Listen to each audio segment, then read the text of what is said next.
ನಮಸ್ಕಾರ. ಇದು ನೋಡ್ತಿದ್ದೀರಲ್ಲ, ಇದು ಸೋಲಾರಿಂದ ಮಾಡಿರೋಂಥ ಹೈಡ್ರೋಪೋನಿಕ್ ಯೂನಿಟ್ಟು.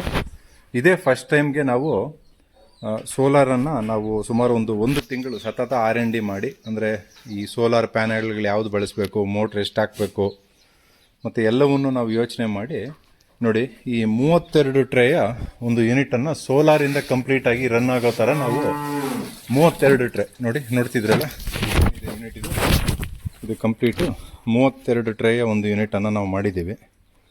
ಸೊ ನೋಡ್ಬೋದು ನೀವು, ಎಲ್ಲ ಇದು 2 ಅಡಿಗೆ 1.5 ಅಡಿ ಇರ್ತಕ್ಕಂಥ ಒಂದು ಯೂನಿಟ್ಗಳಿದು. ಸೊ ನೀವು ನೋಡ್ತಿದ್ದೀರಲ್ಲ, ಸೊ ನಮ್ಮದು ಇದು ಈ ಥರ ಕ್ವಾಲಿಟಿ ಟ್ರೇಗಳನ್ನು ನಾವು ಬಳಸೋದು. ಸೊ ನೋಡಿ, ನಿಮ್ಗೆ ತೋರಿಸ್ತೀನಿ ನಮ್ಮದು ಸೋಲಾರ್ ಮೋಟ್ರ್ ಯಾವ ರೀತಿ ಬರುತ್ತೆ ಅಂತೇಳ್ಬಿಟ್ಟು. ಸೊ ನೋಡಿ, ಇದು ಕಂಪ್ಲೀಟು ಸೋಲಾರ್ ಮೋಟ್ರ್. ಇದು ನಾವು ಮೋಟ್ರನ್ನ ಬಳಸೋದೇನಂತಂದರೆ, ನಿಮಗೆ ಪರ್ ನಿಮಿಷಕ್ಕೆ ಇದು 20 ರಿಂದ 25 ಲೀಟ್ರ್ ನೀರನ್ನು ಇದು ಸಪ್ಲೈ ಮಾಡುತ್ತೆ. ಸೊ ಇದು ಕಂಪ್ಲೀಟ್ 12 ವೋಲ್ಟ್ಸಲ್ಲಿ ಪವರಲ್ಲಿ ನಡೀತಕ್ಕಂಥದ್ದು. ಇದು 12 ವೋಲ್ಟ್ಸ್ ಬ್ಯಾಟ್ರಿಯಿಂದ ಓಡ್ತಕ್ಕಂಥದ್ದು. ಇದರಲ್ಲಿ ಮೋಟ್ರು, ಟೈಮರು ಮತ್ತು ಚಾರ್ಜ್ ಕಂಟ್ರೋಲರು ಮತ್ತು ಬ್ಯಾಟ್ರಿ ಪ್ರತಿಯೊಂದು ಕೂಡ ಇದಿದೆ. ಈ ಮೋಟ್ರಿಗೆ ಸಫಿಷಿಯೆಂಟ್ ಆಗುವಂಥದ್ದು.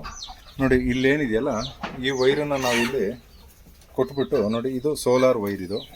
ಇದು ಸೋಲಾರ್ ಪ್ಯಾನಲ್ಗೆ ಹೋಗಿರ್ತಕ್ಕಂಥದ್ದು. ನೀವು ನೋಡಿರ್ತಿರ್ಬೋದು, ಅಲ್ಲಿ ಶೀಟ್ ಮೇಲೆ ನಾವು ಸೋಲಾರ್ ಪ್ಯಾನಲ್ಗಳನ್ನ ಇಟ್ಟಿದ್ದೀವಿ. ಸೊ ನೋಡ್ತಿದ್ದೀರಲ್ಲ, ಇದು ನೋಡಿದ್ರಲ್ಲ, ಇಲ್ಲಿ ಕಂಪ್ಲೀಟಾಗಿ 2 ಯೂನಿಟ್ ಮಾಡಿರ್ತಕ್ಕಂಥದ್ದು ನಾವು. ನೋಡಿ, ಇದು ಕಂಪ್ಲೀಟು ಈ ರೀತಿ ಓಡ್ತಕ್ಕಂಥದ್ದು. ನೋಡಿದ್ರಲ್ಲ, ಇದು ನೋಡಿ ಕಂಪ್ಲೀಟ್ ಸೋಲಾರಲ್ಲಿ ರನ್ ಆಗ್ತಕ್ಕಂಥದ್ದು.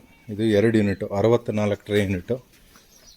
ನೋಡ್ತಿದ್ರಲ್ಲ, ಈ ರೀತಿ ಇದು ನಿಮಗೆ ಯಾವುದೇ ಸಮಸ್ಯೆ ಇಲ್ಲದೆ ನೀಟಾಗಿ ಕ್ಲ್ಯಾಂಪ್ಗಳು ಹಾಕಿ ನೀಟಾಗಿ ಭದ್ರವಾಗಿ ಕೂರುತ್ತಿದ್ದು. ಸೊ ಈ ರೀತಿ. ಸೊ ಇದು ನಮ್ಮ ಸೋಲಾರ್ ಯೂನಿಟ್ ಅಂತ ಹೇಳ್ತೀನಿ. ನಮಸ್ಕಾರ.